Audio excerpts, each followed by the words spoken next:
Innovative system diagnostics can help startup commission be fast and efficient, as well as mitigate downtime dramatically. Let me show you how innovative they can be. So as you can see, here's our current control system. We have an S7-1500 with some local I/O. We have the E200SP distributed I/O, as well as a comfort panel, and all of which is on Profinet. Well, in our project, if we come over here to the main blocks, here you can see I do have a main program. However, there are no diagnostic blocks with him. Also too, if I give focus to my CPU, go down to System Diagnostics, the box is checked for Activate System Diagnostics all the time. So the S7-1500 in V12 software, it's at the firmware level, not in the actual program. Well, all we have to do is activate what we want to see in the actual modules themselves. Well, let's get started with that. Let's go to this DO module right here in the 1500 rack. Go down to no supply voltage. That makes sense. Let me go to the network view, go to the E200SP, give focus to him. Now I've got focus on him. I'm going to go to this AI card right here, give focus to that card, and we got it plus or minus 10 volt. I want to make that plus or minus 5 volt.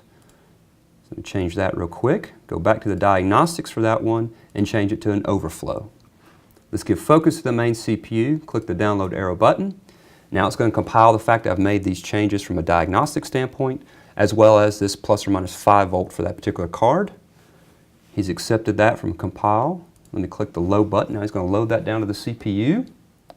I can click on finished, and those diagnostics are now complete. How about the HMI? Let's give focus to the diagnostic screen. And let me go over to my controls section here. Go drag this diagnostic viewer window directly onto the diagnostic screen, resize, refit him. Let me go back to the actual control screen, give focus to him. Now let's go over to our libraries. Let me go down to buttons and switches, down to diagnostic indicator, drag and drop that onto the screen. Now let's go back and grab the diagnostic screen and drag it over the top of that button so we can indicate on the control screen. Give focus to the HMI. Click the download arrow button. Now he's going to compile the fact that I've made these changes as well. That was an ActiveX control from our standard libraries that we have. That way we can populate the diagnostic messages into that ActiveX control. Click on overwrite all, click on load. Now he's going to load that configuration down to the actual panel itself. As you can see here in the runtime settings, it is actually loading to the panel at this point.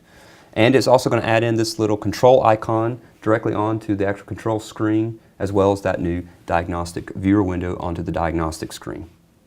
Now it is finished. He's going to refresh. You can see there's the diagnostic indicator, so now our load is complete.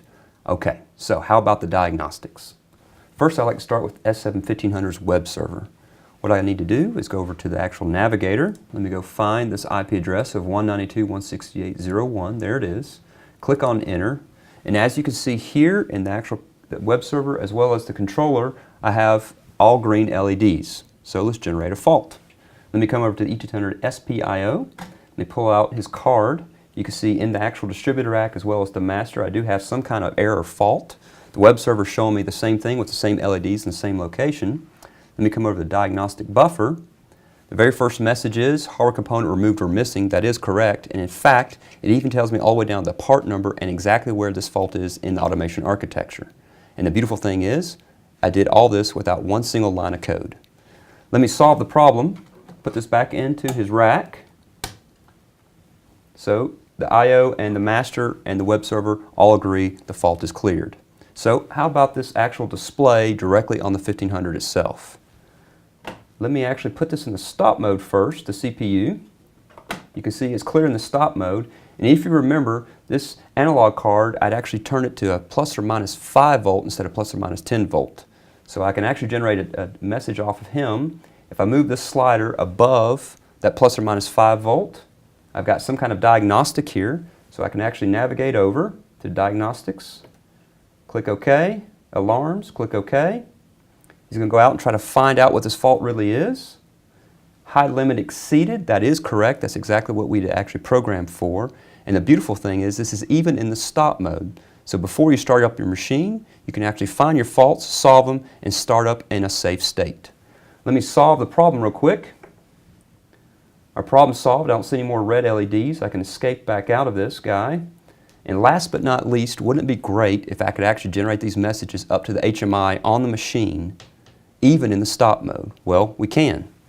If I come over to this card right here, if you remember I did no supply voltage for this guy, if I pull him out, you see the diagnostic indicator on the HMI has turned red and there's a wrench now.